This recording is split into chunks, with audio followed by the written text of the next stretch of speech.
Para María Fernanda Cabal, todo lo que afecte a Álvaro Uribe es un mito histórico, pues para ella los falsos positivos son un invento y el suceso en las bananeras de 1928 también son un mito. Si nombra la masacre de las bananeras es que es otro de los mitos históricos que traen siempre en la narrativa comunista. La multinacional bananera apareció en Colombia en 1899 y sus trabajadores realizaron huelgas en 1910, 1918 y 1924. Sin embargo, en 1928, una más grande enfrentó a trabajadores contra la empresa, abogando por reivindicaciones de jornaleros y empleados, pues las agencias multinacionales saqueaban los recursos del país al tiempo que imponían con complacencia de los gobiernos de turno un régimen esclavista contra los trabajadores. Por ello se organizó la huelga en las bananeras del Magdalena. Algunas de las peticiones de los trabajadores fue la de garantizar seguros colectivos, accidentes de trabajo, habitaciones higiénicas, aumento salarial, pagos semanales y más hospitales, aunque el pliego fue negado por la empresa. Como consecuencia, en la noche del día 5, en la plaza de Ciénaga, se informó a los huelguistas que la zona se declaraba bajo estado de sitio y se ordenó dispersar a los manifestantes, pero ante la firmeza de los trabajadores, el general Cortés ordenó abrir fuego en la madrugada del 6 de diciembre de 1928. Según este oficio de la Embajada de Estados Unidos en Bogotá al secretario de Estado en Washington, se informó que los huelguistas asesinados superó los 1000. La empresa más tarde cambió su nombre a Chiquita Brands y en 2007 se declaró culpable de financiar a grupos terroristas en Colombia con más de 1.7 millones de dólares. Como pena, tuvo que pagar una multa de 25 millones de dólares en Estados Unidos, pero el problema es que ni uno solo de estos centavos llegó a mano de las víctimas en Colombia, quienes fueron perseguidos, amenazados y asesinados por los paramilitares entre los años 1990 y 2004. Durante esta época, Urabá tenía la tasa de homicidios más alta del país. Observen la línea amarilla. Además, ocurrieron decenas de masacres que dejaron cientos de víctimas, lo que demuestra la grave situación de violación a los derechos humanos que sufrió la región. Sin embargo, a pesar de la confesión de Chiquita, no hubo ninguna reparación. Por eso, en 2007, las familias de las víctimas en Colombia presentaron una demanda colectiva acusando a Chiquita de financiar a las AUC para mantener el control de sus operaciones. Entre sus argumentos estuvo que después de que los grupos paramilitares fueran declarados por Estados Unidos como grupos extranjeros terroristas, la empresa continuó pagando millonarios giros a las AUC. En 2003, los registros de la empresa contenían pagos por servicios de seguridad a las Convivir de Papagayo. Dos medidas complementarias. La primera, para que participe más la ciudadanía, con equipos de comunicación, como un actor que colabore con la fuerza pública y con la fiscalía, con empresas de seguridad muy serias y muy eficaces en las fincas bananeras. La Convivir, a la cual Chiquita Brands le dio el dinero mensualmente, es la Convivir Papagayo. Esa Convivir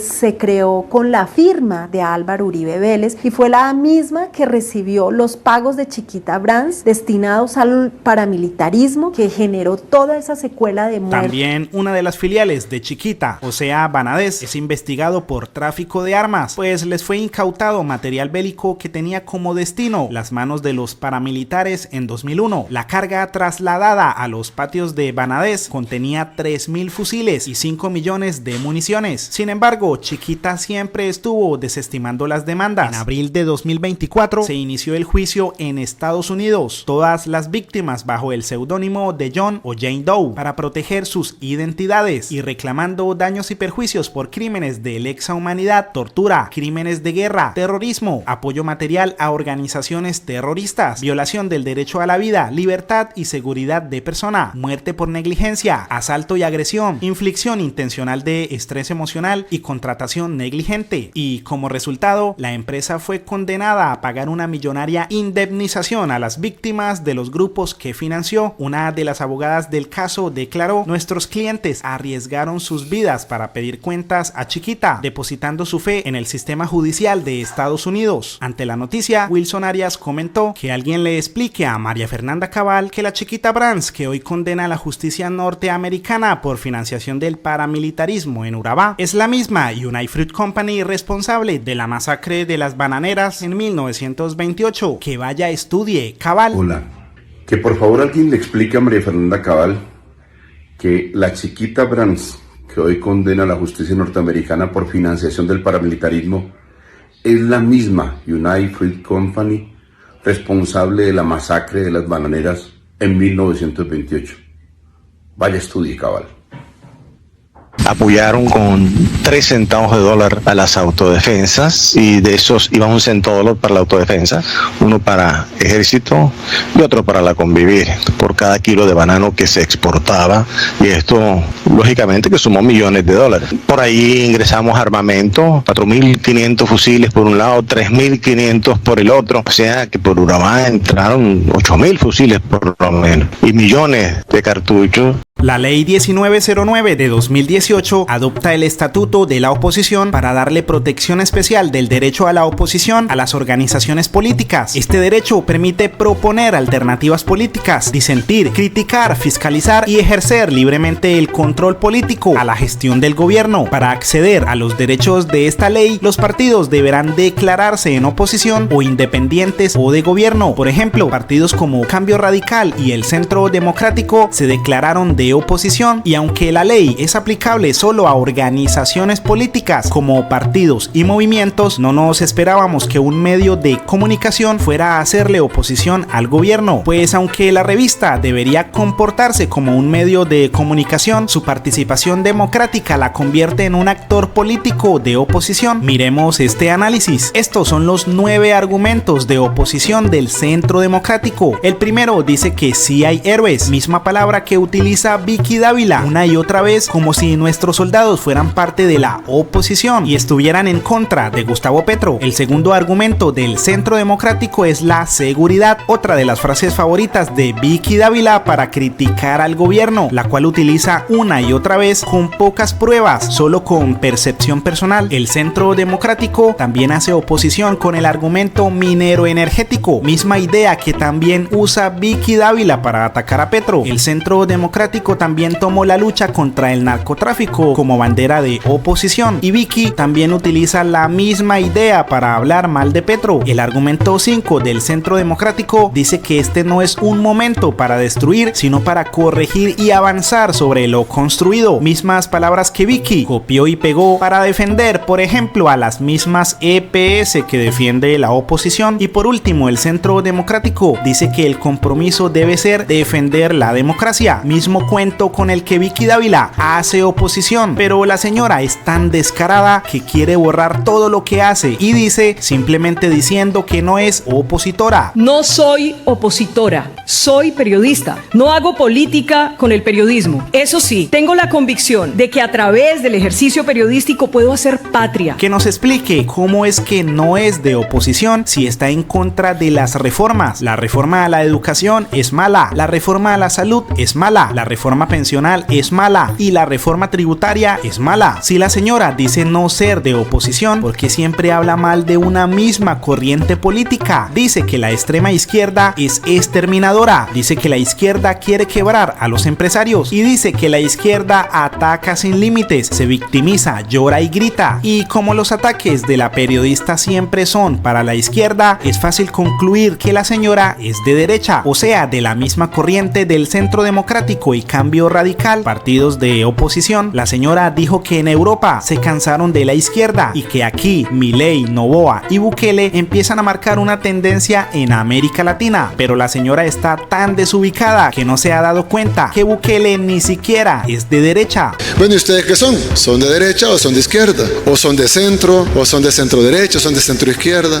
Y nosotros le decimos de ninguno de esos. Por eso María José Pizarro le comentó, Vicky Dávila en su campaña electoral reivindica sin pudor partidos y movimientos de extrema derecha neofascistas. Ya sabemos a lo que nos vamos a enfrentar en el 2026. No podemos regresar a la oscura noche de la extrema derecha radical, de los falsos positivos, de la guerra sin cuartel, de las masacres y muerte. Cualquier periodista que quisiera desmarcarse de lo político y de la oposición hubiera respondido que no es ni candidata ni de oposición, pero Vicky, como si fuera candidata, respondió: senadora, con todo respeto, por favor dígame un solo logro del los exalcaldes alternativos aliados del pacto histórico o del gobierno que usted representa. Lo único que veo es que la izquierda ha logrado que el AMPA se tome las ciudades y el país. La inseguridad está desbordada, la economía en declive y una corrupción rampante. Todo lo que la izquierda toca lo destruye. Dígame un solo logro, por favor, por lo que Pizarro le contestó con esta severa paliza. Te puedo mencionar no solo un logro, sino cientos de logros del actual gobierno. No basta solo hacer oposición por oposición, y describió un largo listado en los que se cuentan, por ejemplo, gratuidad en la educación superior pública, gestión de 188.204 hectáreas de tierra para el campesinado, entrega de 92.000 hectáreas a familias campesinas, reducción de las tarifas de energía en el país, entrega de 20 parques solares en el último año y construcción de 400 comunidades energéticas, aumento en un 33% en incautación de cocaína, giro de 4,6 billones a 5.000 IPS, aumento del turismo, aumento de la inversión extranjera y disminución de la inflación. Todos estos logros y otros han sido apoyados por el FMI, el BM y otros países a nivel internacional. De seguro no te gustan porque consideras que la única solución a los problemas son la cárcel, la represión y los recortes sociales. Tus ideas representan lo que nos ha hecho uno de los países más desiguales y violentos del mundo. Colombia le dijo no a tus ideas y lo seguirá haciendo.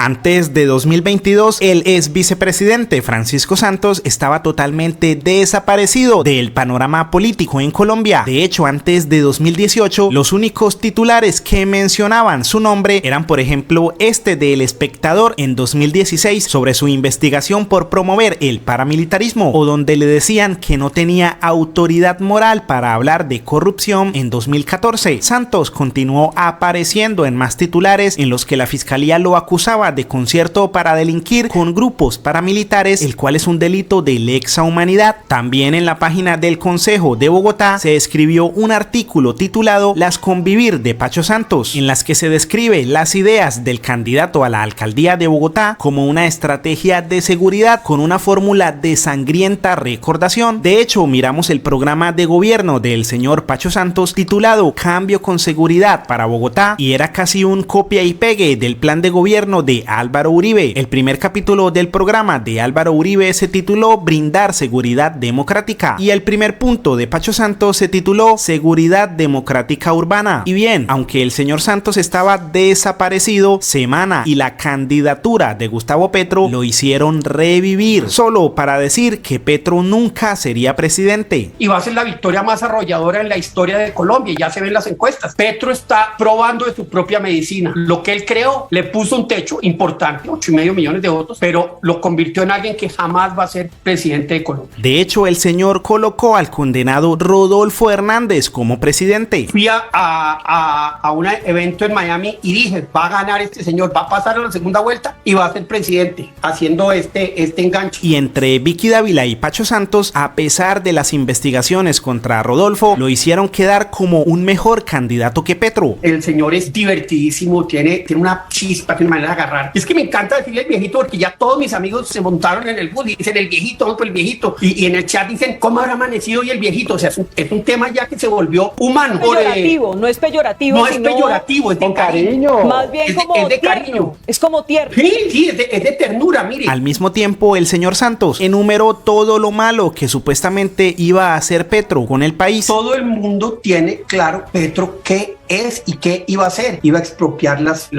o si llega a expropiar las pensiones, iba a subir los impuestos para todo el mundo. Esto iba a ser un mega desastre. Y así, poco a poco, Vicky Dávila ya había conseguido una nueva fuente de titulares en contra de Petro, preguntándole al lector cuánto puede subir el dólar tras la elección del nuevo presidente Gustavo Petro, o dólar a 5.000, gobierno Petro y otras razones por las que el país llegó a esta preocupante realidad, o la disparada en el precio del dólar es culpa de Gustavo Petro. No nos digamos mentiras. De hecho, el señor Santos se convirtió en el arma de Revista Semana en cuanto al dólar se trata, pero el dólar nunca llegó a 5.000 y sus predicciones de que Petro nunca sería presidente o que Rodolfo Hernández sería el primer mandatario nunca se cumplieron. Pero lo extraño es que en 2021, cuando el presidente era Iván Duque y el dólar subía, pueden verificar ustedes mismos en este artículo que el nombre de Iván Duque nunca fue mencionado y Pacho Santos nunca fue invitado para para analizar la situación, ya que sabemos que es un experto en el dólar. De hecho, en 2020, cuando preguntaron por qué el dólar llegó a un nuevo techo histórico de 4.065 pesos, la respuesta de la revista fue el coronavirus, Estados Unidos y la guerra de precios del petróleo. En 2019, con un dólar de vértigo, tampoco fue Duque, sino Estados Unidos y China. Sin embargo, hoy los titulares sobre el precio del dólar son utilizados para atacar al gobierno de Petro, pues lo que antes era una noticia